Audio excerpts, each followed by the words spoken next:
ñaatuɗo wo sakitu yewtere nden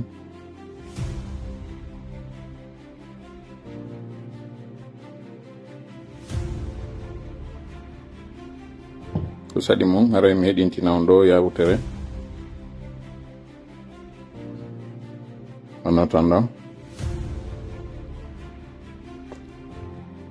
mi andina en Bamako ino sofi mali Bamako ino dundi kurnini ni live men mo gayno ɗen on ɗo joni en heeɓi 13800 personnes daruɓe live on mi waɗana en ɗo capture on fiyo wawi yoyde ko jeelo ndaari kono miɗo suni ha tuma mi yi inne 13000 12000 16000 20000 personnes daari live mais sur le terrain zéro nada absolument rien kos no yurmi ha ronki yurmi ha ɓayi ko wonde waɗirde ɗi live ji na fiyen artum ittidire wula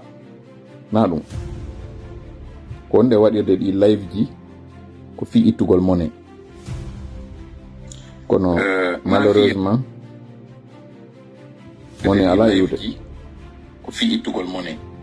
ya foɗon ɗo fiyo mi partage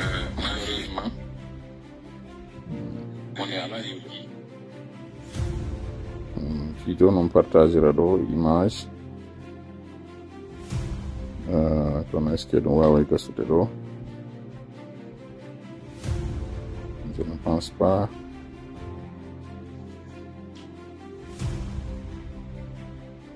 mi essaye quand même dara si waway gasude overview non wawade gasude mi falmari partage ande en photo on ka 13000 et quelque on woni ɗon mais c'est pas grave no miniri en noon ɗi live ji naka aren itta ɗen wula kaka faala ɗen ittugol mone kono hande miɗo maapi miɗo huuɗi wata taw mone alana hande kadi pullo fuuta mi sikka pullo fuuta ino mari gingingi mone mi sikka sina ɗum ndaare ɗo 2 poids 2 mesures ela Cherif Ba mo tawata o kondanama duuɓi 5 CRIEF on CNRD on kondani oɗo duuɓi 5 50 ans emprisonnement ferme kadi goy na des sursis ɓe wi kadi mandat d'arrêt international e hoɗe ela Cherif Ba na ɗon tun kadi ɓe haali ɓe inni ela Cherif Ba kañum kadi yoɓa e mbuuɗi ɗum ɗon kañum kadi ɓe woodi fi milliard ji ɓe waɗani ɓe kañum kadi alamani e hoore ɗin mbuuɗi ɗi ɓe wi 10 millions ji ɗin ɗi tawata ɓe wi ko alaji Cherif Ba woni ko murtini ɗiɗo woni ko ñaame ɗiɗo pakka koyo ɗi artire alamani kadi waɗa e hoore maɓɓe fi majji ɓe haaɗali ɗum tun jawle ɗe ɓe jogii ɗe lagine cuuɗi maɓɓe gesele maɓɓe kala ko innete no innori ɓe kamɓe woni ko ferme woni ko plantation ɗum ɗon kañum kadi ko kala e hoore lagine o ko wontirɗum Conakry ba ko wontirɗum Pitaba ko wontirɗum Kobaba kala ka inna ɗum ɗo no anda ko Cherif Ba jeyi koyo nangi joni noon en même temps wonande ɓen ɓe tawata anda ela Cherif Ba ko konko wi'a heɓe jeyi ɗon ɓe jeyi tan lansana konte hay si tawi noon innete on ɗon o wurayi no woodi quartier yele mo tawata goɗɗo ko kañum ko innitira Fodé Souma o innitira quartier yele aljanna ya ko noon ɓe innata ɗon quartier yele kanko e mo jeyi Fodé Souma yahen ɗon diren joni innen ɗum ɗon ko tan konte ɗum waɗi o wiyeteɗo ɗo Karamo Kaba tawɗo oɗo kañum kadi ko gouverneur jogo oɗo finalement ino innayi mo détourni mbuuɗi ino innayi mo détourni kanŋe kono ɓe naɓunomo ɓe waɗi mo interrogatoire ɓe accitimo ko inna l'affaire a été réglé à l'amiable woɓɓe innayi ɗo joni si ala Cherif Ba arnogo e kamɓe kadi no wawi réglede à l'amiable woɓɓe ara eno wiya ɗum non kono en fof en jangi ko alaji Cherif Ba wowli kon lefol golto ñoota ko goy komi faala tun hollude en so yimɗo monani alaji sellu ɓe yaafolan noon kala kañum kadi militant et sympathisant UFDG yaafolan kono ko ma yewten haala kan no ka woniri noon hani ka accen mumidirande hani ka accen bulidirande fiɓay tun ɗen faala yo mbule joni noon ɗo mi yewtude fi on ɗo mi monani alaji sellu mi faala yon jentito nde yewtere ɗo nde tawata mi addana nde kam yimmi juulugol subaka nde hewtimmi mi faala noon yon jentito ɓe yewtuɓe nde yewtere koye plateforme woni ko ɗum waɗa mi anda inde plateforme on kono so jentitike moƴƴa no yewtirano on anday ko wontirɓe sengo Guinée ko wontirɓe sengo Libéria woni ko yewti ɗum joni jentitoɗen ɗo ara mako maɓɓe on yaafe voilà si jaɓi jugal ɓe ay welaafi ɗo on jaɓali taw je vais essayer parce que ɗo mi joini no mi transférali audio on e format mo tawata miɗo wawno écoutude facilement kono joni acce mi tantita ɗo ɓay ɓen tigi ɓe addi e nder plateforme ji ɗiɗi on va voir ici ok j'espère que ɗo jouay ouais. Assalamu alaikum wa rahmatullahi wa barakatuh. Jentite moƴƴa ɓeɗo ko ɓe yewti kon ko 11 minutes 51 secondes mi faala yon po ɗum moƴƴan noppi hara o jentora lamɓerde jentorolan hakkil ko mi faala yen nano ɗo kon yon non kon ɗum waɗi si min nimɗo monani alaji sellu so ndaari noon ɓerɗe ɗen on nanata ko mi faala ko yon nano on famata kadi ko mi faala yo yiw kon jente noon ko ɓeɗo yewti kon yewtere maɓɓe nden a 80-95% miɗo tawti yewtere maɓɓe nden ko nokku gotu woni mi tawtaɓe fi noon ko gotum ko mi tawtaɓe ɗon woora wondema mi hetitotoɓe mi suuta ko moƴƴi kon e yewtere maɓɓe nden fiye gollitir haɗa jentitoren ɓe ɗon ayi oɗo vocal no yewri e halla ko ɓenta mouvement inconi en ala jammotude inde gotol ɗo aɗay ko yowodiri e inniteɗo Ousmane Gawal aɗay ko andi kon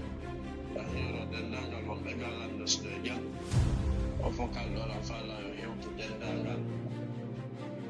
kanano ka haala kam gonɗo woni hollo fouta eyi ɓeyden ɗo a moƴƴa moƴƴa sabu ɓerɗe sofiɗo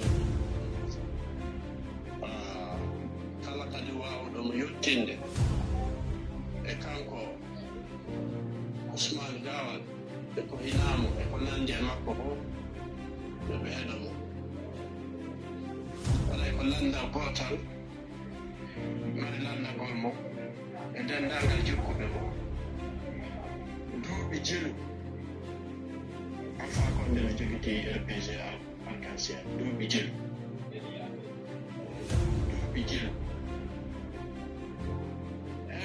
si goɗɗo tawi ko woni ɓiɗɗo gorko tigi tigi o humitantako ko ɓen makko acci jonde kanko tigi o kerani hoore makko hoɗo o darani hoore makko étage ji o darani hoore makko village ji o ɗaɓɓana hoore makko tirinji dolle dolle ma jardin ji o jogi to aɗana ko ɓen makko acci taw o woni ɓiɗɗo gorko tigi si tawi woni kanko Gawal ko gorko ɗum ɗo duwa wadde mo andi mo yiɗawa harana lancugol parti on e jiɓutugol jama on bonna hakkille woɓɓe ɗaytuɓe goo o keyat goɗɗum ngoo o sala IFDG fiw si o andimo gorɗi ene hollirɗen no exemple ɗon ɗo harana komitanagol ko ɓemmu acci ma ñarana e ɓemmu hayɓe mayaani inna e wara e ɓemmu hayɓe maaye no faala jawdi ɓemmu hayɓe mayaani un garçon faut créer un parti politique. Gente tum. Gente comme fala nande ko hewtal to. C'est fini. Joni cadre ɓe maɓɓe ɓen kamɓe ligitoɗen nde e fof meɗen cadre ɓe maɓɓe ɓen eɓe seli sendite moƴƴa ka plateforme bi surtout mi fala o message ɗo hewto netto UFDG comme fala yewtude on kon ɗo particulièrement ala laggi sellu partiji maɓɓe jani ɗi ɓe ukki ton e sennere ɓerde koɓe faala ko ɗum nde mari cadre jo goto onno welan Ousmane Peter c'est un garçon taw hawju taw hawju ko ɓe woni e wolde kon goɗɗo nanay ɗo tum mi wowli ko mi wowli ɗo kon hawja nanga wiwgol miɗen andi koye toola kon to fokkituɗa mi wowlanoma ɗum ɗo e hoore bawuri mi hajaka mi mapaki few jentiteɓe ɗo ko ɓe woni e wolde kon par rapport e Ousmaniɓe ɗiɗo Usu Garuna Alaji Ba Ousmani jentite non ko ɓe woni yaltintinde ɗo hakkunde ko Bawuri waɗi Ba Ousmani waɗi e kanko Garuna ɗo jentite no arami mi anda komi nani mo kirkitta IFDG maɗo sen o jokki haaju makko o jokkuno alpha ko menen tawata kaatoɓe men ɓe haaju maɓɓe ala si wona si yani bonnal golle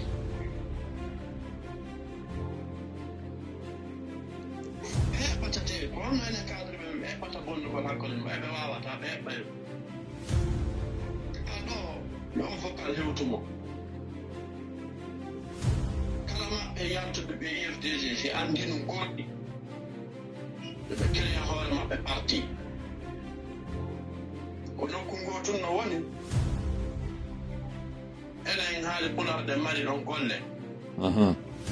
tanke e fuɗɗaki ɗum hara en sutanaki laamu taw jentede arede sutani kono ko Samakal few aye buye men ɗo ama yehugol ɗo naarugo si laawol no feewi ma no ɓoyli naata e shirku billah ma ɗum gera goɗɗo bonnamo aduna kono ittugo fittando goɗɗo ɗum ɗo ide huuli few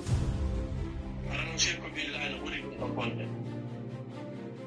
so tima e ɗiya no ɓuri bonde ittugol fittando ko ñande e innuɗo bonna ko woni ko leñol fof mooɓi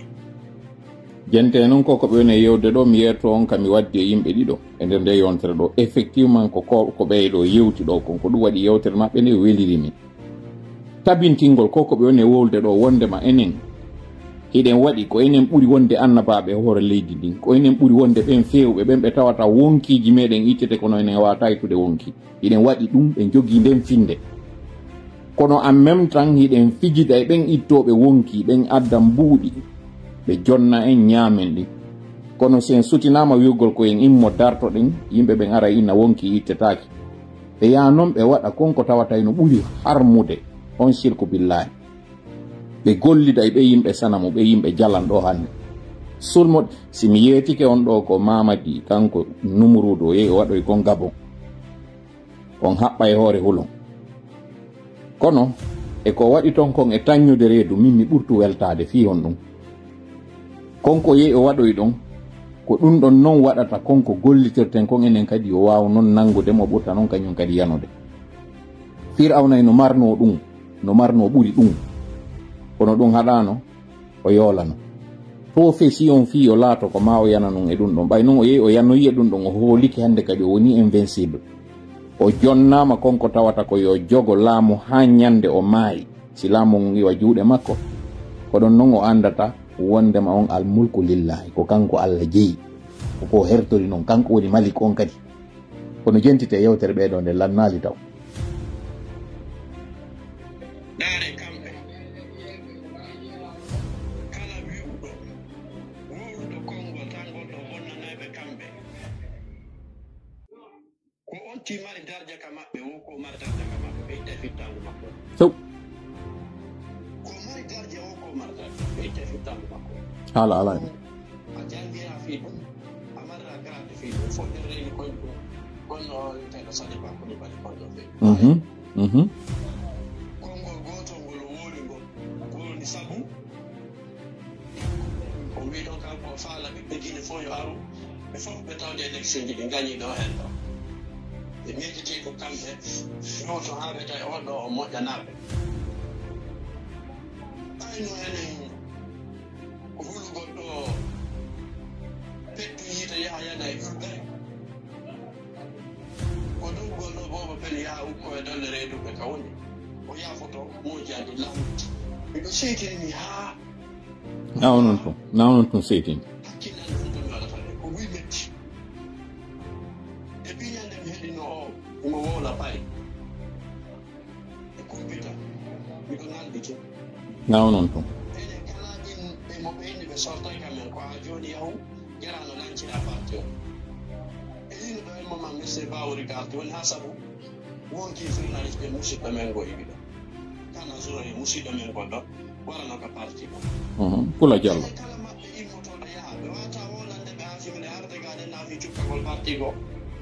na parti kam yehiɗo mi wata cukkade kamɓe kom wonɓonɗe yiide toon hala hande gomto militante maɓɓe wara e parti e siége maɓɓe ɗe mari ko metti si tawino hara enen kadi en kereno escadron de la mort mondialement hara ɓenno jente dey jente Ousmane Gawallo so tawi firtanɗo ɗon ɗo itta joni ko sikkude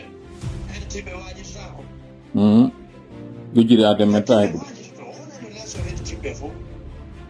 kono madama enen nde ƴetti ittugol wonkin e shirku billah harayde suusi ɗum ɗon eɗen huuli ɗum ɗa e eɗen ɗon taw na ɗum konɗum wawata arde Libéria ka wonɗen ɗo nanga e jiiɓutugolle jente dey ko fettani makko ɗum ɗo no ittede nde wotere pet ma jokkinamo o gaynde e haala few o wona leeso heɗitiɓɓe aɗa sumo gorɗo o wata créde parti go sela IFDG simplement argol famina ko gorko ka nder gallemo gongo ɓiɗɗo gorko tigi ka yaasi hollata ɗum ka jananiri o haray ɓernde ande no uddi moƴƴa no nawnon tun kono haray wonnela ha o henndo e dendagal yettuɓe ɓawa makko o fof ka yandi no o hendotomo moka nder live ga moɗo mi provanayi o nomo nder ga wonkiyaki wonɗo o eɓɓi waɗugo tourné Afrique de l'Ouest ɗo kadi hande mi provanayi o moka nder live ɗo hakkille mum ko jentitola moƴƴa ɗum yetti e musidɗo maɓɓe kamɓe wonɓe ɓe kala mo nder ɗo compte féminin jo joggi compte debbo o wondi nder ga moka nder live ɗo kamɓe tappi ɗo alfa o immi on direct ɓenni wonandema haray awa e enen pulɓe ɓe e yahay ɗo ta 30 ans mbawa ɗo fi het chettella ine fiyenno wo foke changé seeɗa ine duuɓi jeɗ ɗo woni ɓawa sifo mo alfa ɗo RPC duuɓi jeɗ o haray mi turki en mi jeeji en e fof meɗen woni suude ɗum 4 ko fayi ka 4 ɓe fof maɓɓe kamɓe heɓe ɓawo RPC arc-en-ciel kala ko wooli e yeeso ɗum ko jama sendite enen en hawtay e fof wi en goɓɓe wonan e yeeso yugunoɗen mo kala miri makko iwa waɗa miɗo hatta ɗo o tawa kanko marko ko nannata yo ittan Alhaji Mouhamadou Sello suno mo mari ɗo e dendangal yettuɓe ɓawa makko amin kala o miijiɗo bonnugol hakkunde meɗen en torkemo kanko Rabbul Issa nde moɓodirande moɓiɗen ɗo IFDG ɓawa Alhaji Mouhamadou Sello Dale Diallo en torki Allah subhanahu wa taala yo Allah bonnu programme jontili adna la ha allahumma amin parce que en sikkunoyɗe mooɓike ɓaye yuwama ɓulla gotal kono en heeɓi e meɗen kadi par ce que wawata bonnude hakkude yimɓe si wona jeeyaɓe maɓɓe su e heeɓi e meɗen kadi na ɗum wonnoma wolde nane koye miijanoki sifa ɓeɗo haray fuɗɗi moƴƴa na o noon tun foke waɗe sifani hakkunde men goto tente on ɗo wona seede to heɗitiɓe fof o waaji to heɗitiɓe fof si oɗo joni o gayniti e aduna heɗitiɓe fof hay yalti honto e partiji ɗi keroyɗe maɓiɓe men ko haroyta ɓe keroyiɓe mawɓike ɓe taɗiraɓe men inna wa histoire o holluno goɗɗo goo eɓɓuno ɗum ɗo ɓe bonni kamɓe tigi ittimoyaɗe ko jelo maayiɗo enen sikkuno ɓen ɗo ko wawoɓe arde ɓirana e gonɗi e programme ɓeɓe darinoɓe ɓe courage ɗo ha wara ɓay kanko tigi o dari o woni sabu yimɓe mayde awa o wonɗo foro naɗa mi halta ɗo ɓayi somi feƴƴini ɗo mi gaha mi wolay ɓurɗiɓe musude torki allah subahana taala yo allah waɗu pullo yeeso allahumma amin ka diina e ka dawla allahumma amin e ka ɗuɗugol e ka portal e ka yurmodira dendangal ka holɓe ganna allah on torkema allah yo allah o waɗi en ardotoɓe yo allah waɗi en fewjoɓe yo allah ippe e fewjede ya rabbi innahu wali dalika wal qadru alay amin ya rabbi haylan yuro dendanga won ɓega lando si ɗon e jaam aray muraɗu ne jokkata goto décourage ko ɗo tu woni mi tawtaɓe wiwgol ngol muraɗin no jokka wota goto décourage yewtere maɓɓe nden fap ɗum ɗo woni mi tawtaɓe si muraɗuy no jokka alaji sellugi bi naati ka politique 2007 à 2025 ko duuɓi jelu noon yetelan ka commentaire ji ɗo 2007 à 2025 duuɓi jelu yetelan miɗo andi chiffre on ɗo miɗo wawimi wowlande en ɗo ñande alaji sellu naati e politique on hara ko innegol ngol ɓe woni président parti politique na de gibi ɓe inna ɓe woni on politique iɓe gouvernement hara na ɗum ɗo wonɗe yewde ɓe fuɗɗike ka ɓe fuɗɗi bas échelle ha ɓe ƴawoyi gouverneur ministre e premier ministre duuɓi 10 e goo goɗɗo no e laamu e nder ɗi duuɓi 10 e goo ɓiɗɗo maɓɓe suutere e nder politique hande ɗo immo innayno raɗade ɓe dartoɓe ko ɗum simini ko alaji sellu mi monani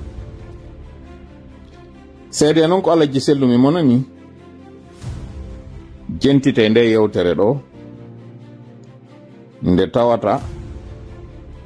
ko jeeyaɗo ka parti ton wiyeteɗo Habib wiyeteɗo Lamarana Yembere woni ko waɗi komi falano heɗintinde on nde ñande si aro en noon ko fewndi kon ka tabital pulaku kañum kadi jentite nde yewtere makko ɗo kanko Lamarana Yembere.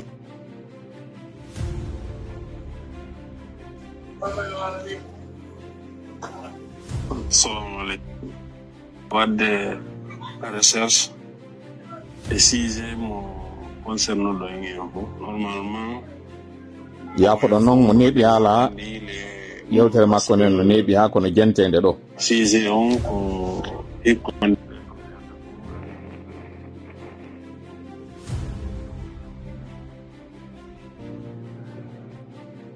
wattana teyile fof on tigi won yewtuto fiye ko on tigi mannaki min mi watta ide mi gasal komi yewtata ko wonde attirude attention autorité on de sens si tawi hawri solde bonne foi parce que parfois on peut être de très bonne foi et commettre des erreurs de passage c'est probable qu'il soit de bonne foi et que c'est juste une question de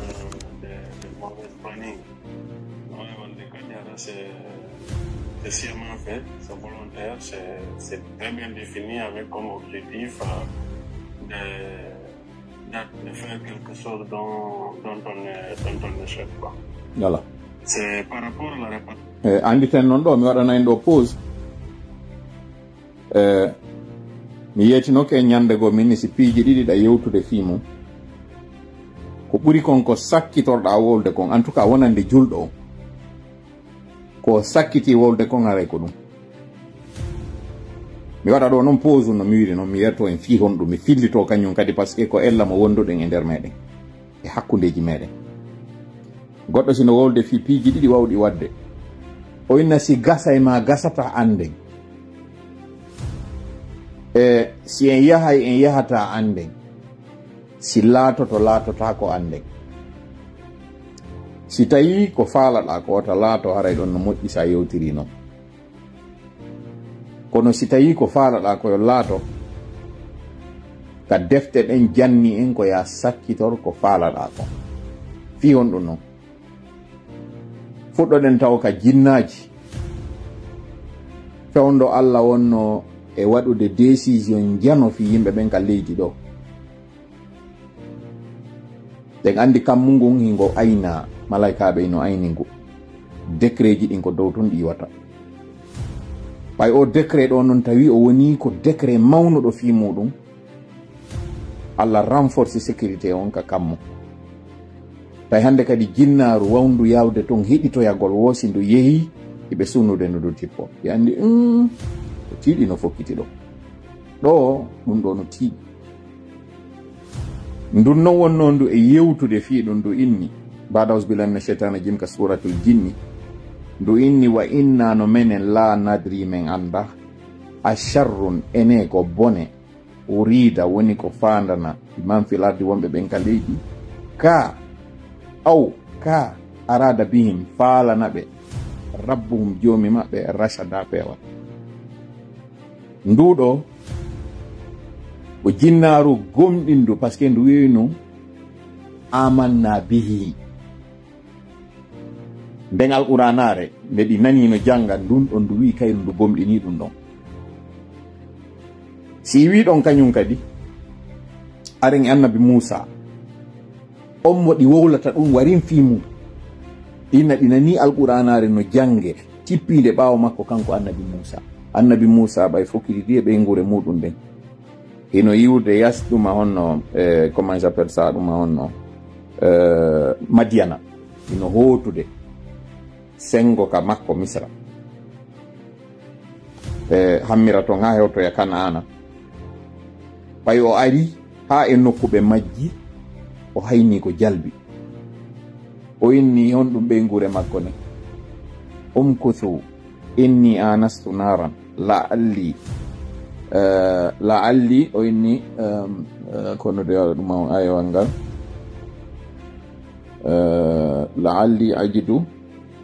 la'alli atikum minha bi qabasin aw ajidu ala la'alli atikum minha bi qabasin aw ajidu kono de ayewal ngal ɗum annori en tout cas yafelan j'ai un petit blanc hadle ha kami fuɗɗoto nanen ɗo miɗo anditi ayewal ngal konno ardiri id qala li ahlihim kuthu inni anastu naran la'alli atikum biha bi qabathin aw ajidu ala nari huda mi sikki ko noon ayewal ngal ardiri wone ɗo no hasi kami yami heɓa ton yiite mi adda iwloro ɗen par ce que jangol hari no tampini ɓe aw ma ɗum mi heɓa peewal ka yiite ton o yeytay ko konko sakkitori wowlugol ɗon annabi Ibrahima kadi no wadda sifa ɗum ɗo annabi Yusuf kañum kadi no wadda sifa ɗum ɗo annabi Yaguba kañum kadi no wadda sifa ɗum ɗo ko raɓɓiɗi kon aw ajidu ala nali huda ko raɓɓiɗi kon neɗɗo on ɓaytun hiɗen andi ko lahara on ɓuri moƴƴande julɗo on idi aduna makko on ko ɗum ɗon waɗi si tawi kala ko tawata kanko mo yewtude fi mum ko yo sakkitor konko andi mo faala sabu ko lahara makko on ɓuri mo moƴƴande ka aljanna neɗɗo on ka aduna neɗɗo on labawo ka laba siko o julɗo ko lahara makko on ɓuri kefeere on noon ka alduma makko on satti wo ka satti kañum kadi ko aljanna wonande mo sabu ko lahara on ɓuri moye sattanoyde ɗum ɗo ko waɗugol tun kum parenthèse um kun tawata lamarana yemberen o wi'i ka yewtere makko ɗo o inni mo waɗude o live ɗo o yewta fi hon ɗum no wawa wonde waɗuɓe ɓen hara ɓe falju fiyo ɓe wurtu no wawa waɗude noon hara ko waɗuɓe ko tawata haray ko eɓɓamɓe fiyo bunu ɗum woni ko wowli ka ɗuma ɗo mi anda so o eɓɓanno ko wowɗo kongoy mi anda si o eɓɓan o wowliri ni kono Allah longinimo o wowli ɗum ɗo min noon mi wattanila mi jogike ko sakkiti wowlde kon gibi o wanno live makko on mi addanayi ɗo noon seede on kon ko wowli ɗum o hawriti kono heɗitoten taw ko wowli kon o attiri kañum kadi attention ɓe responsable ɓe UFDC jentite question de kit ko andi kittiji arnoɗe ɗi lagine ɗo ɗi fof maji ari ko ɗi 6000 ko ɗon jeegol répartition majji on no waɗirano min laworana no inquiétimi seeɗa donc je voulais exposer ça et c'est pour demander à ce que chacun d'entre nous observe comment ça se passe chez lui, comment les choses sont réparties à son niveau. Voilà, on en recoupant des informations à travers des amis, des partenaires politiques et surtout parfois sur le terrain. Et on faut un petit que il n'y a pas de région administrative, c'est-à-dire région Paranawaka, région Mamouakawaka, région Lamé, Sénécoré, Bouffé, Kindia, Conakry, etc. Le Diego, Japan de Joyi, dans la région Kankan. La région Kankan, préfecture Kankan, on peut permettre de naître Japan de Diego et de naître c'est-à-dire 4600 ɗum ɗo ande ko woni e faljude kon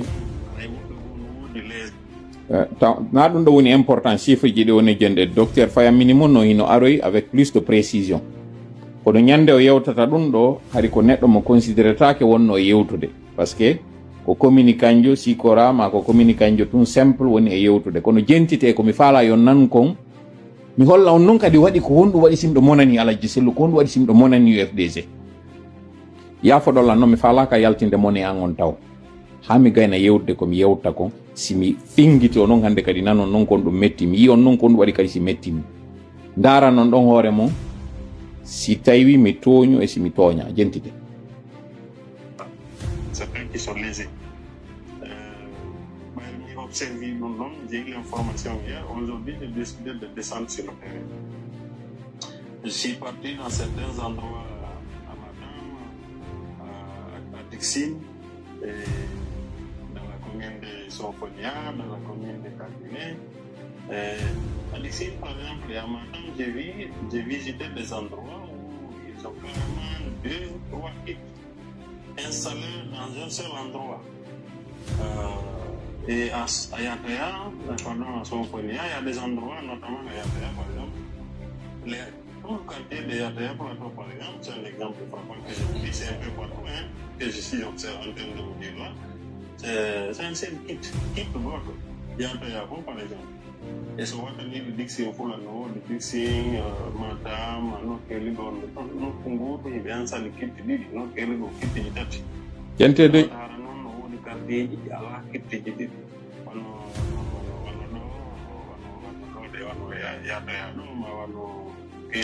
sendite moƴƴa yewtere nde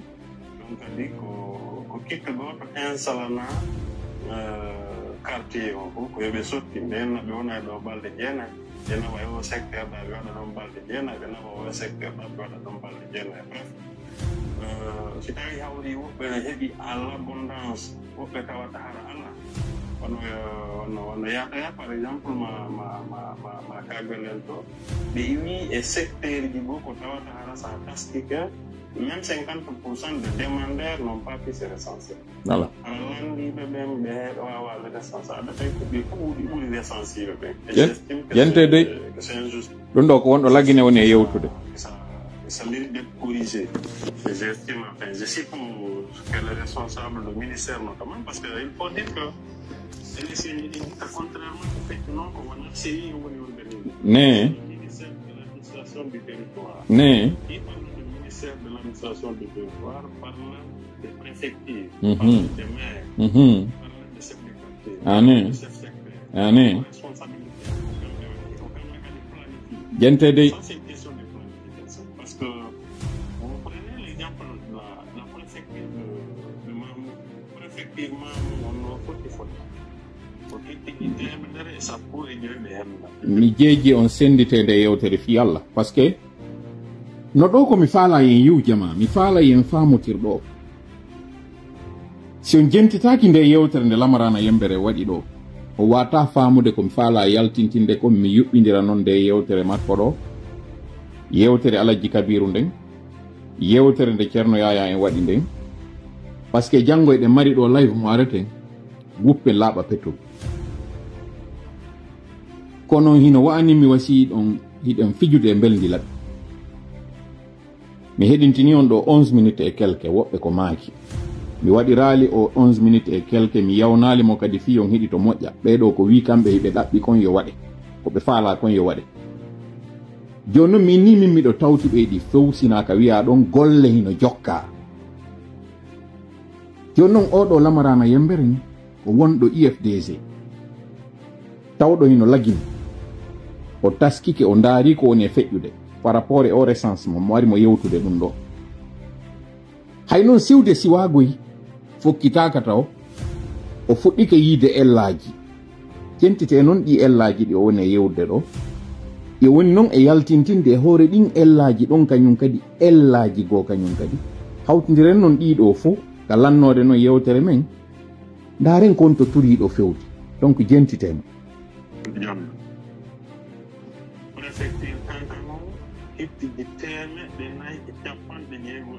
or si on analyse nombre population préfecture Kankan on analyse nombre population Mamou on a 4 fois Kankan c'est pas possible si nous déjà qu'on doit on peut comprendre que Kankan double Mamou mais c'est inadmissible pour avoir Mamou avec 4 fois ça c'est injuste o faala wiwde o Kankan yo taw a sowa e Mamou laabi 4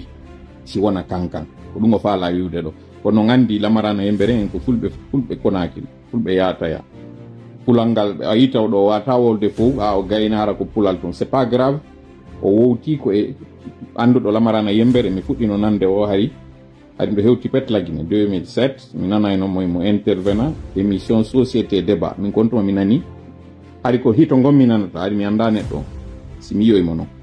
neɗɗo wakkiliɗo moƴƴa tawaɗo e ɓen wonɓe kadi fidèle e parti on même si à un moment donné ɓe fuɗɗino glisude ɓe fuɗɗi wadde ellaji tawgol ngol han joni ɓe jogui bon compagnon ɓe maɓɓe ɓe gankinka communication RPG si haaju waɗi ɓe fof ɓe yehidirana ɗum ɗon mi nata ɗin détail ji ɗon kono jentite komi faala yo nano kon e yewtere makko nen ɗo ko ɗi tati o yaltini goto on himo ɗimmo on ni o yawya noon e tammo momi faala yo nano jentite. Pourquoi je fais le direct pour nous attirer attention mon go mon canal même et mon canal non est quartier canal non est commune mon canal non est attendre parce que j'essaie d'appeler de demander plus au sommet du parti de l'IFDG on nani certains partis c'est compris que j'ai l'impression en tout cas que je suis le seul à être informé de cela et que je suis le seul à aborder le sujet. Voilà. Or, je sais ko wiɗo ɓay o yi o wattanila o tawi a aɗa tawa e quartier ji e nder commune ratoma on ante noon commune ratoma on joni ratoma eno woodi lambanji no woodi emi yeggiti kañum kadi ko nongo ka mi anda en tout cas ɓe senditi ɗiɗo joni ɓe waɗi ɗi pecce pecce ko inni o yi e nder ɗin commune ji ara tawa ko machine goto joƴƴina fi quartier yele nokkugo ara tawa ɗiɗi terlen dixi noon ɗiɗi ha tati fof no nokku gotum o goto wontirɗo noon e ɗi fief ji ɗo inete ɗin ko fief opposition koɓe waɗuɗo balɗe sappo jeenayyi ɓe yaɗa kadi ɓe waɗa jeenayyi ko noon ɓe woni e warrude o inni noon joni mo faala ndarude so tawi ko kanko tun haɗi yi ɗum o jindi ka o jindi toon fof o yi o tawi kala ka wiyete ko quartier ji innete ɗin hankin haɗi opposition on ko ɗon votayno ɗiɗo hiɗi ɗawa o ndaroyi noon nokkugo toon tawɓe kamɓe hiɓe mari buy o ƴetti misal o inni sa ndaari wano Kankan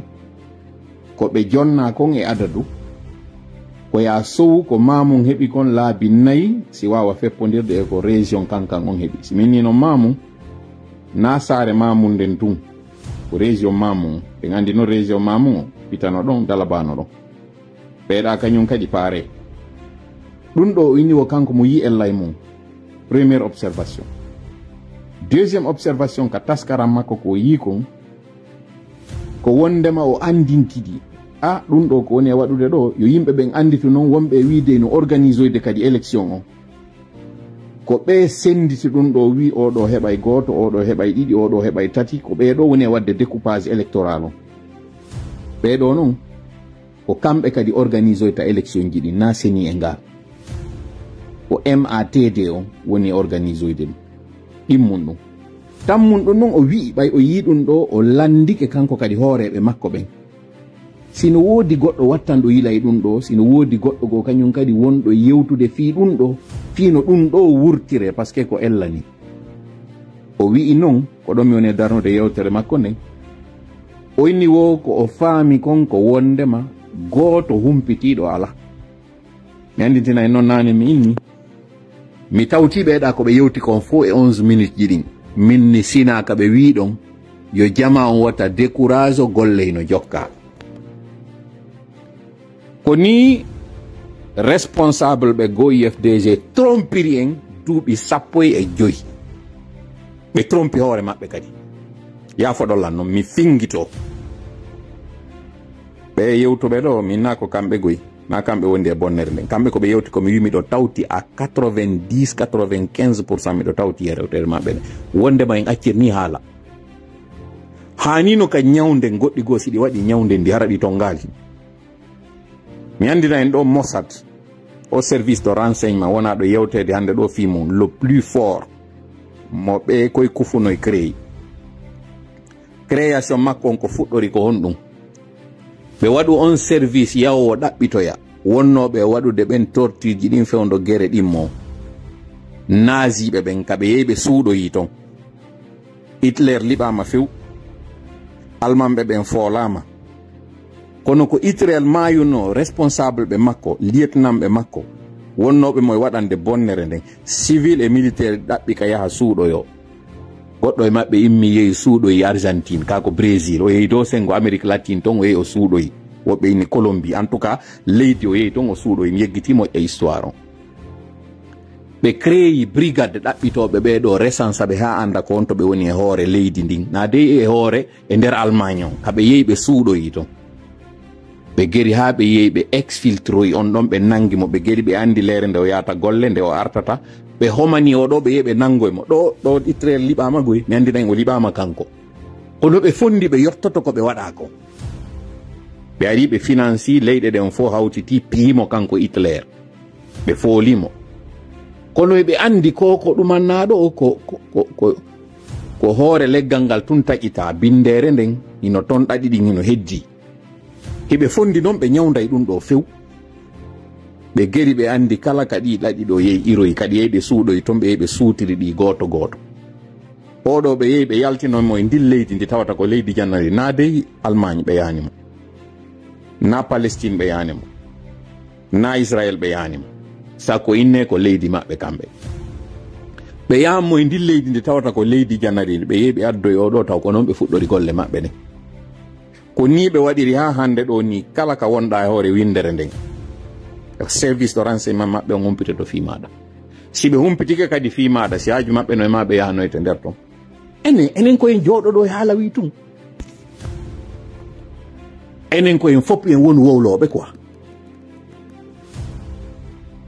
enen neɗɗo goto ma yimɓe ɗiɗo ma yimɓe tato ma yimɓe sappo ma yimɓe capanɗe joob harna en enen ɗo fof aduna mi landike on ɗum si gilguino e ɓerɗe meɗen enen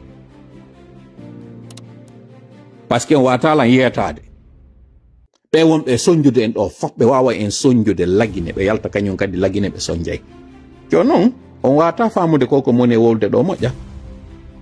mi faala yon jentito ɗo ko feƴƴi kon Libéria hankin e juulirde ɓe juulirde nde tawata en harnimo France en soñjimo ɗon o tawi hande kadi ɗon gasata o immi o ari États-Unis ɗon kañum kadi en harnimo o tawi ɗon gasata hemo iwtirde laawi kala ɗi o anduno alaji selo no marno doole e muɗum kala ka tawno responsable ɓe marɓe mbuuɗi no wallito kanko mo andi kaka nder parti to ngo wonno mo andi fou ko ma o yiltito e ɗiɗo fo o ɗaɓɓa photoji mi waɗa ɗo noon pause um peut être ko kon ɗo wonata avant dernier unku mi yi photo makko kanko Garuna e Alaji Ousmane Diaré ɓe yafola noon ko moni e wolde ɗo kon kono ɓe nana ko moni e wolde ɗo kon kadi mi andinay noon Alaji Ousmane Diaré no tawa e ɓen ɓurɓe wakkilade États-Unis fino Guinée jon hisira mi yewtirno nde ñande fi docteur Balde noon warin 2021 balɗe ɗiɗi ado coup d'état waɗude non déjà ñallal ɗo e coup d'état waɗude le 5 coup d'état waɗi le 3 septembre 2021 ndaare calendrier ji moɗon ɗin ɗon ko jumare ɗum hawriti mi arno mi juuli ka juulirde 166 teddungal ngal mi heɓuno ndeññande ngal ɗon hari coup d'état waɗali kono ara ha ɗum no e ɗum ɗon tu ndeññande ani ɗo welti par ce que ko ndeññande mi ari mi tumbiti hakkude guinéemɓe ɓen ɓay salminama kaka restaurant maɓɓe ɗon mi addano mi ñaami kañum Alaji Ousmane Diaré min tindi ndeññande tinde e tasande min salmodiri ɓe hollimi teddungal guinéemɓe ɓen hollimi teddungal no woniri noon pullo fuu taw no andi no goɗɗo teddinirte simo faala o hollete teddungal o teddini do o yinniki hay on gaño makko e on bonɗo itti sikke mo inni no moƴƴi on ko ndeññande min e maɓɓe min annidir min yewti ɓe hollimi koko wonɗen cippirande ɗo ɓe tawti ɓe yiɗi ɓe wakkilinimi mi artitoyi kadi mi artitoyi fayin ka place maɓɓe ɗon tuma noon mi yiidi wo ko wawa thiaw ɓeɗo mi yi photo maɓɓe no circula ka tawata waɗuɓe photo on wi ɓeɗo tigi ɓe tawtimo kanko Garuna e ɗe golle makko woɓɓe faala yomi yewtu fi mum mi sonka e maɓɓe mi yenna ɓe hay si ɓernde an hino ƴawa mi wowla ɗin ɗi tawata o yiɗano e mi wowlu mi ne'iraka hoyre ko mi ne'ira ko felugol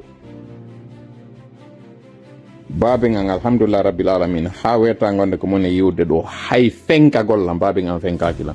sakko ina piila kono eɓe mari loyru ndu ɓe jogino ndu tawata si ɓe wiima dutturi on mone mo hotitata ɗon ndeññande ko ɓe wiuma ɗon dutturi on ino ɓuri loyru so ɓe ƴettuno ɓe ƴuppuma kamɓe ko ɗum ɗo ɓe andira ɗum ɗo mi andiri ɓe ko ɗum ɗo kadi mi yiɗuno jogagol kono mi taw enen en jogaki nden ɓernde nde tawata si a wiyama dutturi ɗum musete ɓuri si tawi a yennama ko ɗum mi yii ko ɗum waɗi kadi si mi holla e mettu ɓernde ko moni e wolde ɗo kon noon mi yiltito e maɓɓe kamɓe Alaji Ousmane ko par ce que mi addanama kadi vidéo ko feƴƴi justement kañum kadi ka on Cerelac wonno e waɗude e nder suudu ka nanata toon hino inna Akumba honto Akumba woni yo Akumba ari ɗon kañum kadi mi inna kañum Akumba Diallo journaliste tawti kañum kadi Cerelac ko ɗum ɗo fof ko on ɗum Cerelac ko woni e waɗirde ɗum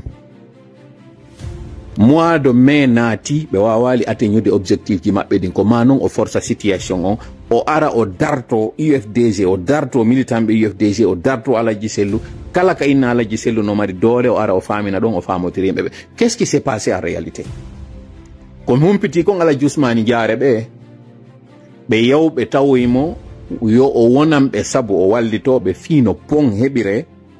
e hoɗo maɓɓe ngon kamɓe sonna maɓɓe e wiya wowluɓe ɓen defandi na kamɓe Alaji Ousmane yewdi mum ko yewtiduɓe e maɓɓe ma nanuɓe ko ɓe wowli kon artirani mi inni wonɓe defanduɓe ɓen par ce que ko goɗɗo addi fi yomi yewtu fi mum mi holla ɓen bomɓe ɓen hakkudeji meɗen mi liila mi wiyetike on noon miɗo yiɗi yaltintinangol en ɗo bomɓe ɓen kono miɗo yiɗi taskagol taw si mi ara mi inna kaari waɗi hunde kaari ɓay noon mi tefi ko min humpiti ko wonde maɓe yawka makko hollugol mo haaju fi musidal maɓɓe ngal sifa ko wonno ɗen kon ɗa fi Alaji Ba Ousmane a supposé Alaji Ba Ousmane nodda ɓen tawɓe koɓe responsable ɓen inna awa joni noon siko min waɗɗu noddan men ɓen yimɓe ka sendika ɓe ara men jooɗoɗo ɓe yeeto men ka ɓe faala kon goɗɗo noon profita ka jooɗa ɗon filma ƴetta ɗin image ya wiyoya sendika on tawti par ce que in image wo milmo ko porto jon wi ɗum wo mboto goto ino mari konnguɗi wulure no ɓuri konnguɗi wulure kam awa ko Alaji Ousmane ko ɗum ɗo woni ko heɓi ɓe joni noon miɗo marani on Alaji Ousmane landal ngal landal ngal mi marani kañum kadi ɓe mi yino tirodo e makko kanko Qaruna photo ka juulirde enen kon ɗum enen faala ɗen tigi tigi hiɗa yiɗi kana kono a yiɗa ben kana hiɗo reeni oɗo hande ko honno woniri e soñjirde pullo Fuuta par ce que oɗo na kanko e Alaji Sellu nangodiri hande kadi Alaji Sellu accaninomo ha o ƴawino o darinoke ka ɗuuro maɓɓe hande ɗo ɓe hettude conséquence ji ko tawi kon ɓe immaki ɓe dari law ɓe nanali ɓe ƴetti ko hani kon duuɓi 15 hande ɓe yawe ɗo nane noon kanko tigi ko wowli kon ɗo e noon mi landito haala kam woni e wiide kanko honɗum woni enen ko faala ɗen jenti ɗo yewtere nde o wowli nden e hoore Alaji Sellu nanende ɗo. Alors, il y a un jeune qui m'a interpellé à la mosquée. Il criait, je dis viens parler. Il est venu à côté de moi. Malheureusement, les gens parlaient trop, donc personne n'a entendu ce qu'il a dit. Il dit, monsieur Gawal, vous m'avez trahi. Nane yimɓe ino jalandemo ko woni e wolde kon o ari ka juulirde o naati o juuli nder ton ko juulirde Allah mi andinayi ɗo noon o wi ay politique o woltake ka juulirde si menen himɓe ɗe waɗude politique si min ari ka juulirde o wiyay min en tout cas juulirde nden New York ɗo ko ɗum e sa'a e falnoɗo wadde ɗo wiyon juulirde nden politique yewtatake nder ton kono si kamɓe représentant ɓe gouvernement ji ɗimɓe ari on wernay ɓe pire politicien ɓe ɓen Amérique ɗo si ɓe arde ko onon tigi wernata ɓe inna bon sen salmini ɗe mari hoɓɓe ɓe ari yewtugol en fi programme politique maɓɓe on wernen ɓe heɗitoɗen ɓe par ce que si ɓe laamoyke si tawi tun en soutenari ɓe ɗo ɓe wawi en soñjude ka juulirɗe meɗen ono woloɓe ɗum ka juulirɗe sengo États-Unis ɗo ko sifa ɗum ɗo kadi wona waɗede kañum kadi Afrique kono si leader politique jo ari min inni o meɗen arde min wooka on tigi wota waɗu ko faalaɗo ko waɗa discours ko wiyo toon ɗe juulirɗe yo politique o waɗe ka yaasi waɗetake ka nder juulirde ɗo ko ɗum falɗo onon tigi tigi ƴetteme nde juulirde ɗo wiyama wo ko juulirde fulɓe ɓen Libéria d' accord ko pullo kankadi ko julɗo ko saɗi makko ko tooli kono fiyon ɗum si on tigi ari on jonnaymo sappa yeesojo on gayne kadi ƴetto micro jonnonmo ɗum ɗo I couldn't get it like faminanelan ɗum ɗo moƴƴo miɗo mari noon yewtere nde mi heɗintinta en ɗo kaɓe wiyete ɓen Amadou Sow kaɓe yewti fi Philadelphia mi fala nden ɗon kadi on heɗito nde moƴƴo o naati o juuli ka nder juulirde o yalti o wookama hankin ka sendita ko ka wooka ko nane noon ka woni e wowde ɗo ka o darti yimɓe ɓen ka yaasi o wowli o inni wo goɗɗo hari no sonkede on inni no faala yewde makko on inni killa déçu mi landinoke en kon ɗum woni mo déception e pulal han joni on jonnallan kon ɗum woni wiyete déception tigi tigi tima déçu han joni en heɓaki miɗo andi kon ɗum mi landani ka haala han joni mi heɓali on jonnuɗo lam o wiyete kon déçu e pulal hara ko ya wiwtum mi woni déçu wowla ɗum ɗon ala mo yewtude ka woni wolde ɗum ɗo ko yimɓe ɓen no jalude no jala déjà iwama ka juulirde o noddi yimɓe nootike mo kanko ɗum ɗo tun ko nooti ɗon mo ɗo kon uddi ko inna kon imo wooka ka yaasi e juulirde o mantori ɗum ɗo kono est ce que on yiwonnoɓe tirodude e makko photo ka nder juulirde onon ɓe yawɓe tirude e makko photo ɗo on hersa hoore mum on hersata kadi par ce que ko pullo Fuuta mi yii a yiyay goɗɗo eno yenni añama yewoma fotta e on e nokkure ka tawata ko an tun e makko tinde tasanni ɓe yaltina photo ɓe na toɗi tirode ko pullo Fuuta tun mi yiri ɓe mi andi hari no yennayno on laamu paadere laamu padre yani mi ben ko be star be yimbe no fotta e mabbe ara wada selfie tiroda e mabbe. C'est-à-dire mi anda si onon don andi ko faala don, mi anda si don andi hore mo onon ti sina dum o yi usu jiga e der julirde ngal jigawal don o yi o neddo mo tawata do reni hande do ko o do wona gollitirede fi mo yodano fi yo leydi lancho hay si do yidi o dirte suude kono ko yo hollumo don hollo jama fu andi meden tawtuma ko onda wadde ko andi meden tawtuma seede mun ko a star jo ari tiro do den photo like really onon don andi ko faala don en kono me woni wadande ngo cippiro tigi ko finalement si tay ko wobe o sifa mo o ne non ko Liberia do na lagini be yawo en lagini be yalta lagini ara be tawo en leydi ka tawata na lagini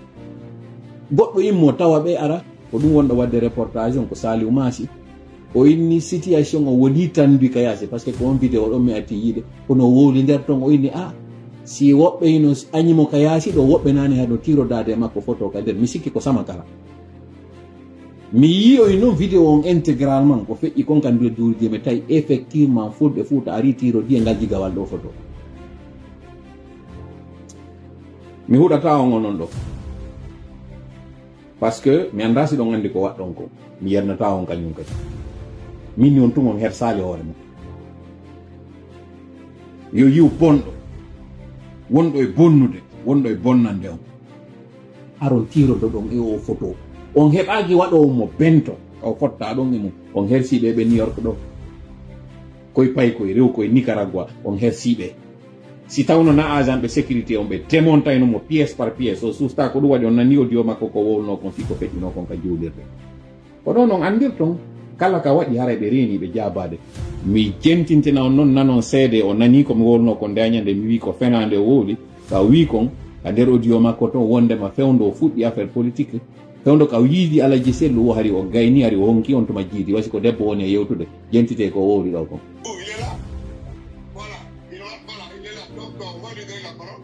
il m'a dit vous m'avez trahi. Il a dit à Liouba, je ne sais pas, Billo, qui a fait Boudiké. Alors, maintenant, il y a une question. Après, on va lui donner la parole, il va parler. Ça va être comme ça, vous parlez, vous aussi, je peux répondre. Ok, s'il vous plaît. Donc, comme il autorise que je réponde, je vais dire. Sur la partie trahison, je pense qu'il dit ça par rapport à l'UFDG. Je vais répondre ceci, attendez. Quand le président Sellu venait à l'UFDG, ça faisait 20 ans que j'étais militant du parti UFDG. Ok, waɗen ɗo taw pause o inni fewndo Alaji Sellu arata UFDG na be kaɓe arata ka politique ko 2007 ɗum waɗi o hari kanko heɓi duuɓi nogay mo ka UFDG mi yiltitoɗo moƴƴawta taw mi falji ko mi wi kon o wi hari mo ka UFDG ka hay mo wadde politique. Sellu venait à l'UFDG, ça faisait 20 ans que j'étais militant du parti UFDG. Voilà. 20 ans ko militant parti UFDG. Fewndo Alaji Sellu arata ka UFDG en 2007. So wiwno 20 ans gibi tawi o naatino politique min to wala mi wawayno famude yewtere makko non par ce que politique fuɗɗinoke avant indépendance on c'est-à-dire avant 1958 politique fuɗɗi laggino mais ko wi ɗo fi affaire UFDG on ka Alaji Sellu arata tawamo ka nder UFDG o hari o waɗi duuɓi nogay mo UFDG nane min ni on de 2007 à 2005 ko duuɓi jelo réponse on ko duuɓi 10 e jeetati ko ɗum woni jaabawo ngol joni noon mi faala en yiltitol ɓaawo ɗo joni ko gibi daññande heeɓi hannde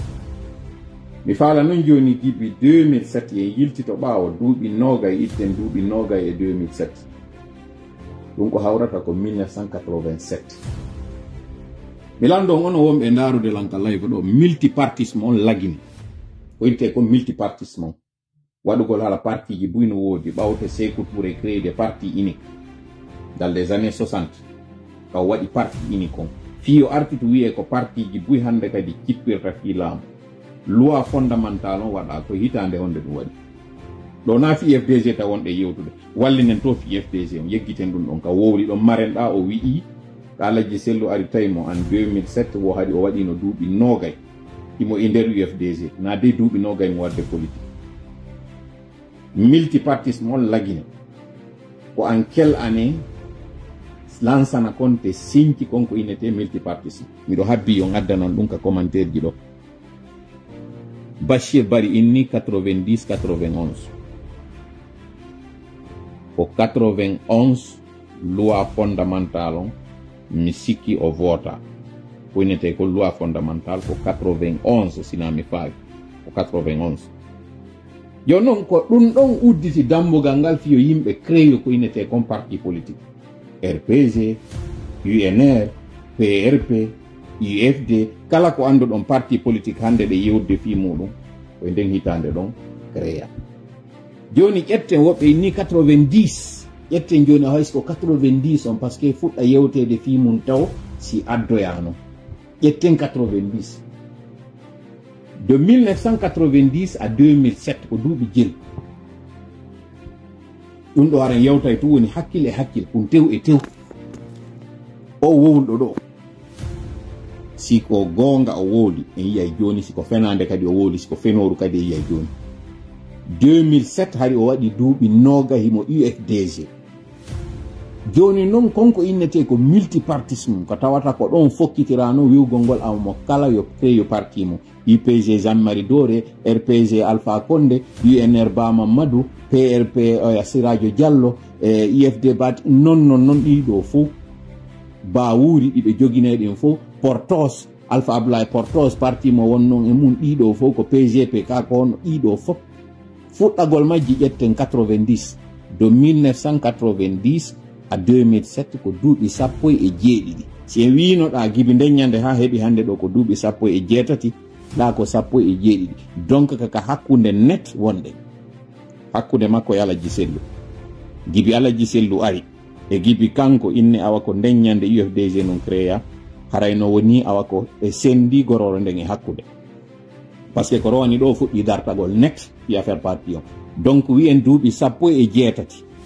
gibi inna multipartisme o fuɗɗike Alaji Sellu ari fuɗɗike politique ɓe woni hooreɓe ɓe ardi parti wiyete ko UFDG gibi ɗon ha hewti ka o dartiɓe ɗo en 2024 exactement ko 34 ngaw ɗi juuɓi 34 ɗo ɗi tawata ɗin kanko joni itten ɗiɗo e duuɓi makko ɗin kanko tappanelan ɗon Google yaltina noon en duuɓi makko ɗin kanko numur ɗuma kanko Garuna yahe tappon ɗon Google son tappi Google yaltinanayi on ɗon joni duuɓi makko ɗin ko honde tuma o heɓa Wikipedia yaltinanayi en ɗon ko ɓe wi kon selon ko waɗi kon ka kaydiji makko kanko Usu Jiga date de naissance makko ko honde tuma o jibina so yaltinanilan ɗum ɗon kañum kadi ndaron non konko wi ɗon duuɓi nogay en 1987 hari ko duuɓi jelu o jogi kanko Zagalo ñande o inni ɗon hari o naati UFD ɗo en aral taw fi UFDG walline to fi UFDG yeggite taw UFDG o hiɗen arde taw kat bindere multipartisme on e yii créégol multipartisme on ko duuɓi 17 heeɓi ñande o wi ɗon kanko hari o heeɓi duuɓi nogay gibi o fuɗɗi politique gibi tawimo e nder UFDG e joni noon on mo inni mo wonno e mum ndun suudu ɗon darnegol mayru ko 90 si yaawi ha fi affaire ponte partisme nden sonture ka ɗum ɗo waɗi ko 1990-91 ça veut dire que ko duuɓi 17 ma duuɓi 16 hari jogano nden ñande kanko noon o inni hari o heeɓi duuɓi nogay ça veut dire ɗon taw c'est faux ko wolɗon ko woni fenande par ce que kanko o fuɗɗi affaire multipartisme ado lansana konte autorisé de fi multipartisme joni noon kanko hino innakile né en 1968 jibinaɗo 1968 de 1968 e nden ñande en 1987 ko duuɓi jelu o jogi de 68 à 87 ndaare ɗon duuɓi makko ɗi o jogi ɗin par ce que ko Wikipédia inni qu'il est né en 1968 sina mi faayo ɓe inni ko terlen ɗon o jibina kanko Usu Jiga joni noon ƴette 1968 itton ɗum ɗon on en 1987 yaltinanelan ɗon ko duuɓi jelu o jogi ndeññande ka wi ɗon a duuɓi noga heri kanko o naati affaire politique fuɗɗode nden ka fuɗɗode nogay on mo wi on ɗon en 2007 aɗo heeɓi duuɓi nogay joni noon ɗin duuɓi nogay ɗo heeɓi itte e majji ɗon konko o wi ɗon kanko o fuɗɗinoke politique on par rapport ka inna hemo jibinaɗo ndaron ko duuɓi jelo haɗi o jogui ndeññande ɗum ɗo mi waɗan en tun on kalkiɗo on fi o yiw acrobatie mo woni e waɗude on fi tun yo holdu wonde mo hetti Alhaji Sellu ka sengo domaine politique ara noon joni e UFDG on parti mo wi ɗon Alhaji Sellu ari tawimo nder ton o heeɓi duuɓi nogay si yi en andi gibi multipartisme on tun heɓa créégol heɓi argol Alhaji Sellu on ko duuɓi 17 en andi ɗon ko fen ara noon joni e UFDG ka wi ɗon Alhaji Sellu ari tawimo UFDG créégol ngol UFDG ko parti ji waɗi alliance ji ha inna noon hande kadi UFDG créama ɗum ɗo noon sinami fawi ko hawri ko terlen 2000 début 2000 on terlen ɗon ɗum hawriri 98 2000 ɗo wawimi corrigeude ka yewtere an corrigé lan ɗon komi woni e wadde kon ɗo ɗuman par ce que ɗum ɗo mi jogaki exactement précision on alliance ji ɗin ko wonno ɗi waɗiri ha hewti ɗon créégol UFDG parce que na UFDG woduno UNR no woduno UFD baadi ko no woduno e woɓɓe goo kañum kadi e kañum tigi parti Ablaye Portos on moodi Hadji Aissa Ba o parti ɗo créégol ɗum ɗo fo alliance on ha inni hande kadi Union des forces démocratiques de Guinée Ba Mamadou ari ardi ɗum ɗon si noddoy noon Alhaji Sellu ɗum ɗo ko fuɗɗode hitande 2000 en nden ko terlen ɗon ɗum waɗi entre 2000 en 2002 sinami fayi ko terlen ɗo wurtanela so inni kanko noon Alhaji Sellu tawnumo e nder UFDG haɗi heeɓi duuɓi nogay penale tati o waɗi on penade arander nden ka tawata UFDG en 2007 ari heɓali duuɓi sakko inni ari heeɓi duuɓi nogay création multipartisme on ko duuɓi 17 heeɓi gibi inna multipartisme on na defi hara yugol UFDG kanko ñande o inni ɗenno ndeññande sa itti duuɓi makko ɗin e muɗum ɗon a wii ndeññande o inni ko Alhaji Sellu ari tawimo hari kanko o honki duuɓi de 1968 en 2007 ko jogino ɗon hari ko exactement 39 ans a 39 ans kanko hari o honki jiiɗi jentite ɗon ɓay ndeññande mi ari mi ramasimo hollugol ngol ɓiɓɓe makko ɓen o wi ɗon o heeɓiɓe hari o honki jiiɗi jentite noon himo wurtude noon ɗum ɗo joni ka audio ɗo ɓay o arno heɗiti komi yewti kon mo jabade lan jentite noon ko a wi ɗon Alhaji Sellu ko arita tawma ɗon hari kanko o honki jiiɗi jentite ko wi kon le président Sellu venait à l'UFDG, ça faisait 20 ans que j'étais militant du parti UFDG. Pourquoi quand on a dit mi parti de combien de tonnes limo à partir à Bédoun, fille directement, je vais dire ça en plat, quand il venait à l'UFDG en 2007, ça faisait 20 ans que j'étais militant de l'UFDG. Donc, c'est moi qui l'ai reçu, c'est pas lui qui m'a reçu. Hein. J'étais diplômé, j'avais quasiment fini de faire mes enfants. J'étais diplômé, j'avais quasiment fini de faire mes enfants. Ndañande ko wiuno ka audio ka wiwtidayno yoya ko innuno hari o gayni jiidi wari kanko honki jiidi puisque o nani ko mi ari mi ramasimo ko yimɓe ɓen kadi naɓanimo o yewtidi ti kañum kadi e ɓeygure makko nde nder ton par exemple ɓen ɓiɓɓe makko ɓe mi inni o denniɓe après ka o yiidi Alhaji Sellu ɗum ɗon mi ala nadde ɗi détail ha o anda ko homɓe moni humpodirde dans son entourage kono woni yewtere kumbude ko wadda fi ɗum ɗon ko ɗum ari o wurtugol ɗo hande kadi noon mo ka nder live ɗo mi prouvana on noon kañum kadi mo ka nder live ɗo compte makko mo wondi o mi prouvana mi waɗana on capture d'écran mi holla on ni mo jentitilan kam mi woni e wolde en tout cas compte makko on no ka nder live nder ɗo on compte mo arirta o espionne jama on compte no ka nder live ɗo mi profita noon mi yewtamo ɗo ko heƴata e makko o wowlinde fenade ɗo laabi ɗiɗi yo andu noon hande kadi ko habbimo ɗo ko heɓi ko kon Libéria à partir d'aujourd'hui on fop on torama ɗo yen waɗude ko ittata monnaie ko citoyen ɓe ɓen jentite ɗo ko Mody Amadou Kenduma ɗuma kanko Mody Amadou Sow wowli kon par rapport e ɓen wonɓe e wernude ɓe kamɓe ɓe wonɓe e waɗude nde bonnere ɗo jentite ɗo disposition ji ƴettaɗe ɗin fi maɓɓe ɗo ina wiwgol ngol dey ko inneteɗo ko jafelan ɗo ya felan ɗo rapidement konto de mi waɗi on audio ok hinmo ɗo yentiteɗo yewtere maɓɓe nden ko ɓe wowli fi kala hande kadi tawtuɗo ɓe kamɓe wallidiri e maɓɓe on to audio woni rapidement ok hinmo ɗo. Assalamu alaikum ko pakke man bata de ko so beeti do kadi tanan bimbi do de melo son 2025 aray ko enen Philadelphia do aray ko tam samite amelo samini respect samini community media fo milens tan ala e media aray den samina mo be den samina suka be den samina fo jarna fo weltano fo aray ko nadiran do tanan bimbi do de ko enen Philadelphia do aray hidden tawa e etaji min tawden ɓuri fof ko en tawa e etaji ɓurɗi jokkude en ɗam si hewti e nokkeli goo bon kono hiɗen en yii ko feƴƴi kon e etaji goo kadi en yii ko woni feƴƴo kadi Afrique joni noon fiita ɗum ɗo feƴƴuka men ɗo hawre waɗa e hakkunde meɗen en sakkoto law Kentede fi hunde simina sakkoto law kala jooɗiɗo ɗo gina yeñjo Kentede ko jooɗiɓe wona yewtere fimo na wonɓe arde ɓen en sakkitoro e yewtere nde wonɓe arde ɓen wona ɓe wernede ɓen e ɗum ɗo noon ça va être prolongé kala on innuɗo ko membre de gouvernement so yimi ni miɗo seytinani Alaji Sellu miɗo seytinani UFDG ko manque de cohérence mo ɓe woni e wadde on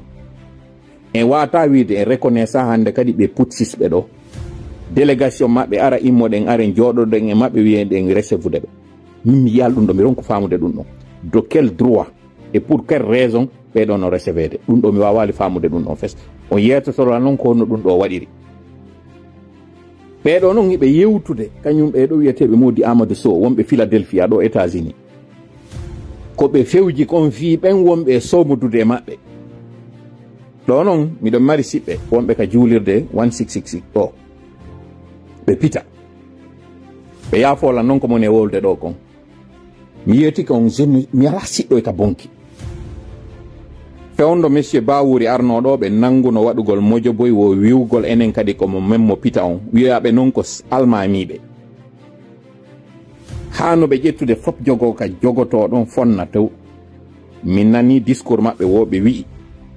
si enen kadi pita en dankike mo nokkugo c'est à dire Alaji Sellu e woni ɗo en dankike on ɗon o mo men on ari en nangi wiwgol enen kadi e wikkoto mo men on hara en gandali ko waɗo ɗum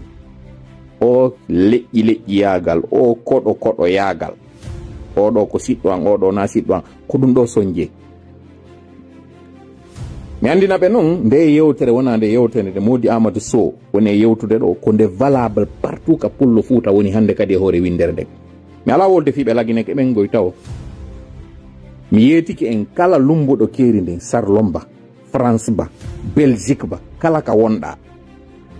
nde yewtere nde Modi Amadou Sow yewti ɗo miɗo tawinde à 200% jentite noon ko on ɗo ɓe wi woni supporti ko wiyete kon fenande fi hiɗa tan ini si a walli oɗo okkorde goɗɗo intérêt personnel pour ma moƴƴande koye mo ko yalta Philadelphia kala noon ko wiɗa ko an kala ko hooliɗa goto jowɗiɗo Philadelphia ɗo wii ɗum mari ƴoyre ma iɗa mari gandal iɗa mari iɗa mari connaissance a wonay ɗo ka e Philadelphia ɗo yiida e bomɓen ka yaasa ƴetta intérêt ɓiɓɓe amen ɓen ɗo goɗɗo jooɗo e amen jooɗo ɓiɓɓe amen hoɗumanme goɗɗo a wurata ɗo men wura ɗo ɗum ɗum ma kala ko wiɗa ko a ɓi baba maɗa exactement mi wura mi pelle toon kadi bien kala anduɗo ko wonɗo ñaagude ngeenaari jaɓu ngeenaari ma ndi ñaama kono muuɓuɗa ka yara a wonta ka defen one Tew. ɓuɗate dungal ɗo Tew. a wawata wonde ka sappa yeesojo tawa anda mbiɗin sappa yeesojo kala wonɗo ka sappa yeeso ko taweɗa jentede woni mbiɗi on sappa on sappa naɓa duwata wonde on sappa o si hon ɗum mbiɗino joni sappa ɓeyne joni ko e ko sappa ka imam hono julɗo en non kala jonneteɗo konngol mo ka sappa yeesojo fi mi précise très bien fiyo jama o faama kala jonneteɗo ɗo o konngol Philadelphia ɗo o jelteɗo yo taw hara communauté on gonɗa gollande tawiɗa kon ɓe faala ana a jaɓowo ngenaari wona a yeenowo wona a ɓambo fenade wona a ñamowo ko ñaami o wona a wuulowo ko wuuli o na a waɗowo ko waɗɗa o kellan wondugo ɗe gonɓe ɓen tenteɓe wonde e goɗɗuɓe ɓen a wujjata koso wujjiyati amaranayde si wujjaɓe ngari a wonda e maɓɓe si a hojji a juntata si a harfinama a ñaama yetta a yoɓata min wawata wodirde e makka komi tanide fiyama few ɗum noon mi wola inde goɗɗo ko kala wowɗoni woɗɗigi andu o mara place nadirte ko komi tanide inchallah inchallah si tawiɗa faala jaw hay manali hoorema jawdi ndi na e juuɗe ɗiɗɗingo yimɓe ɓen ɗo ñaama waɗa ko waɗi wo wuula ko wuuli wo fenna yimɓe ɓen goonga maɓɓe inna goonga on wonta e fenade ɗum waɗata filatirta ɗum yaka seede onon wonɓe wadde ɗum ɓe sino woodi ga wonɓe wadde sino ene woodi ɗon wadde ga kadi andon kadi ɓen kadi anto inchallah pakke o ala ka suuro ɗon ɗo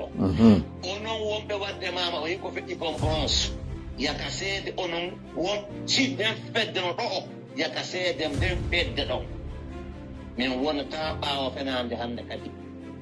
min wonnata e fenowo hannde kadi no hundirta e bonɗo hannde kadi leydi amen ndin e ɓiɓɓe amen ɓen e siɓɓe amen ɓen ɓeeɗo ɓe ɓantay hoore maɓɓe nden ka anna o fewndi ɗo hannde kadi si inon hara ko a homɓote si a jonnama ɗo o konngol ko jettiɗo o konngol giɗɗade jonnima ne jaɓayni kolon a wowlata few ɗum si a fuɗɗon hara ko a homɓa konko wonɗa ɓi baba ma o kadi aussi simple que ça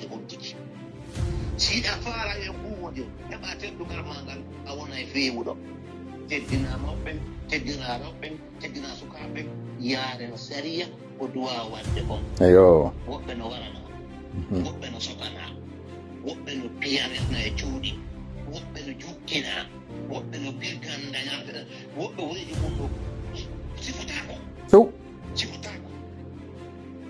ko woltako goɗɗo jooɗo ɗon ƴetta photoji ɓen ɗon koola e muɗum yaha e sango ɗum waɗa vidéo hoy jooɗo inna ko ni ko ni serela ko mayde ma nde ɓuuri weeɓude ɗi ara resami wiya ƴetta e konngol ɗum yaka seede onon wonɓe wadde ɗum wayso ɓe wuɗo ɓe feƴƴine audio ɗo kadi ɓe fiwɓari oɗo ɓeɗo andi ɗon jentade o whatsapp ɗo ɓe andi ɗon jentade ko woni gaa ko yaka seede moɗon on wawata won ɗo min waɗa ɗum kala ko wiɗo ko bimama moɗon voilà minen nami nayiɗaɓe ngenaari min ñamata ngenaari min haldaɓe okkore komin wonɓe okkorde voilà min litta e fii ɓiɓɓe amen ɓen e mawɓe amen ɓen e fii goonga ha ñande min waaɗi min maayi voilà ɗum yaka seede moɗon ono habbiɓe ngenaɓe ha maɓɓiɓe fenaade ala ko ɗum wonde ko assalamu aleykum wa rahmatullahi wa barakatuh waleykum salam wa rahmatullahi wa barakatuh modi amadou sow hara mi weltanike on fotta no wowiri noon o maako moɗo welilam haray kon ɗum marɗen ko yettotoɗen guine en fap no mi wiiri noon acciten ɓe lagine ka woni ɗon kono CNRD wawata fannugol ɗen ka wone lagine yalta kañum kadi ka yaasi foten tande ɗum gasata à partir d'aujourd'hui en ƴetti décision mi wowla a qui veut l'entendre fof nanamo kañum kadi hande kadi ko dam pour dam œil pour œil ɓe gollitiri jawdi leydi ndin ka leydi ɓe ñamude ɗi ɓe fuu sufansanno ɓe waɗa ko ɓe faala y a pas de probléme somo suudo yonda ñamete naaɗi lan ni o ɗo woni bonne nouvelle on o yi ɓe itti pancarte je ɗen ɓe itti photoji ɗin ɓe ɓiƴama condition ji waɗama hoore maɓɓe kono ɓe gayni hendade ko ɓe faala kon de toutes les façons image ji ɗin ɓe gayni ɗi filmude tuma ɓe fuɗɗi bombardoyde ɗi ɗo ka campagne makko hollugol ngol wondema région ji ɗin fof tawtimo en prélude e on kuukawomo ɓe fokkintini ɗon ko ɗum waɗi si ɓe préparé ko ɗum waɗi si min ni jentite ko moni e wolde ɗo kon fof hande il faut qu'on fasse ɓe si en falji ha en yeehi élection enen e ɓeɗo ɓe gagnoto dès le premier tour fiyon ɗum par ce que ils ont tout fait fiyo taw ko kamɓe gagnoto ɓe prévoyi fof ɓe waɗi découpage maɓɓe on ɓe andi compte ɓe yaniri ɓe andi compte ɓe justifiera noon on score mo ɓe heeɓi ɗon hollo e gongo région ji ɗi nayi noon wernunomo hay bastion ka inna opposition mo mari seede noon ko moni e wolde ɗo kon jentite nde yewtere ɗo nde tawata koko feƴƴi hande ka siège ko ɗum waɗi simini noon mi anda UFDG sino andi ko faala, mi anda militant ɓe UFDG ɓen siɓe andi ko ɓe faala. Nde ɗo yewtere ko hombo waɗi nde ko wiyeteɗo on Mamadou Alpha Bari, tawɗo on ko militant jo wonɗo très engagé, ko o waddi e goɗɗo o posani mo question par rapport e ɗi remarque ji ɗi waɗuɗen ɗin ɗo ɗi tawata lamarana yembeɗen tigui yaltintini ɗi jentiteɗo noon si waɗen noon conférence de presse mo docteur Faya Milimo no yewti ɗin gongaji ɗi tawata ko ɗin hanoɗo wattande yila faamon komi woni e wowde confirme no.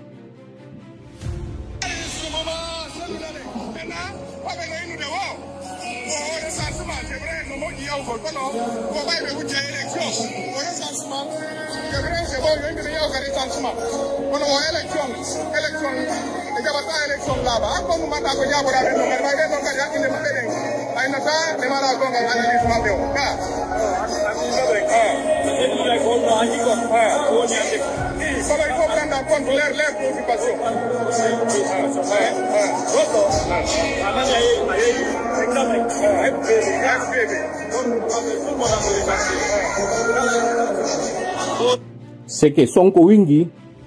déjà pour commencer o yifu son alanande ko na wolede do musique no hubbina bawo, c'est-à-dire voilà problème UFDG on, voilà problème militant et sympathisant ya fo la non UFDG on. Ambiance wingi ko ndiɗo hekkina yeso kam memmina wo ko ambiance konno ɓe waddi ɗo mi wowlana on nano moƴƴa par ce que musique on no ɗuuɗi. Kanko Mamadou Alpha Bari UFDG do Madina o landi o inni ɓe wonɓe wiide noon sabote o recensement ɗum ko menen wona yewtede fimo hay so wowla linda ko menen wi sabote o recensement. O inni ɓe wonɓe wiide ɗum ko honɗum marɗa ko jabotoɗa, o landi ɗum o responsable joɗo mi anda wonɗo. O inni wo sa nani goɗɗo heeɓi examen ko PV o heeɓi retene moƴƴa kum parti on kun o wi ɗon par ce que mi yiltitoy to e makkum fi affaire on PV. O wiyoy noon ɓay oya giƴƴimo inni kono noon ko oya wi ko si organisama élection toujours ɓe wujjay jentite ko wowli kon hay son nanata moƴƴa nanon wota woni ko min wowli o wi ɗon kon o UFDG hoolori kon si yawoyama noon affaire on wujjugol jentite.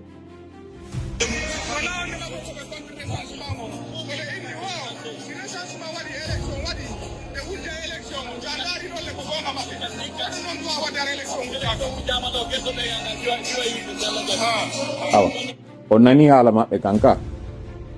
wo e ngal si wujjama gerto ɓengal diwa yiite Alaji Sellu no ronki artugol laggine no to justice. Alaji Sellu no yahede hay ka tawoye ka wonoy ton ka yeyi hino ɗaɓɓoy ka fatto ton hino yahede sonje ton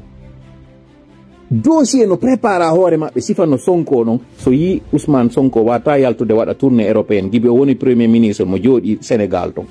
ko affaire o Adji Sarr mi andina en ɗo non sénégalais ɓen ka diaspora ɓe waɗuno manifestation Genève, c'est la plus grande manifestation gibi inna Pastef ari ka laamu Diomaye Faye e Sonko gibi ari ka laamu ko ɗo woni la manifestation la plus importante kon ɗum non o waɗini ɗum ko parce que ko kañum wiyeteɗon Adji Sarr ko ɗon o jooɗi jon non oɗo kañum no ka laamu himo malmena mo huuli yaltugol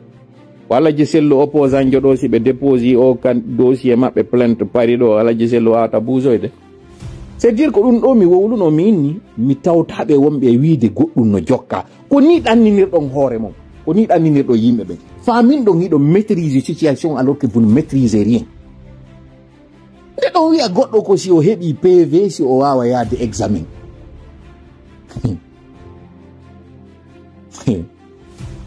si centre d'examen ma on non tigi innama ko éliminé, y a même pas de centre d'examen nde hitande ɗo nde saare maɗa ɗo centre d'examen ala kon to yata présenta on PV ma kon wowta fi PV mi landike on onon ɗo wonɓe darde la ngo live ɓay mi toñay o woni kami yawomɗo wola FDG kon mi waɗata hunduko an UFDG kami yawomi ɗo sabota ono wonɓe wiide ɗo noddude yimɓe yoɓe yaɓe recense o on fuɗɗike wulletade hay siwde siwa o yi on maccuɗo no fokkiteri ɗum iɗo reeni onon tigi vous vous engagez dans quelque chose ko tawata ko on perdoɓe ɗi moyinji ɗo fop waɗama hiɗo reeni ɗo yaade pour aller vous faire harakiri ko ni aroyon noon immoyoɗon innon on jattama on wujjama yimɓe yalta ware ono woni ɓe warde kono woni ɓe ɗaynude kono woni ɓe ukkude o processus ɗo ɓe yaha ɓe laɓɓina processus o janngo e janngo no wiya le processus a été transparent crédible la preuve en est que le principal parti si o tawama ɓeyna parti on tawan c'est dire on accay ɗaynugol hoore mon accon ɗaynugol yimɓe ɓe ko ɗum ɗo woni mi wona d'accord e mum mi wata joɗade ɗo mi yeyi ɗon fenande yimɓe ɓe mi ara mi fanka mi wata ɗum vous pouvez pas prendre les gens pour des moutons hiɗo reeni processus on c'est biaisé déjà d'avance ko ɗum wonon habbi ɗon o miracle habbi ɗon mi yewtide goɗɗo inni mi risque on non joni si tawi on inni wota recensé ɓe accoyi à la dernière minute ɓe inni non joni kañum hande kadi numrudu o présentotako hande kadi noon haray en bonni chance ji meɗen ɗin onon iɗon tan ini CNRD waɗay ko waɗi ɗo kon fop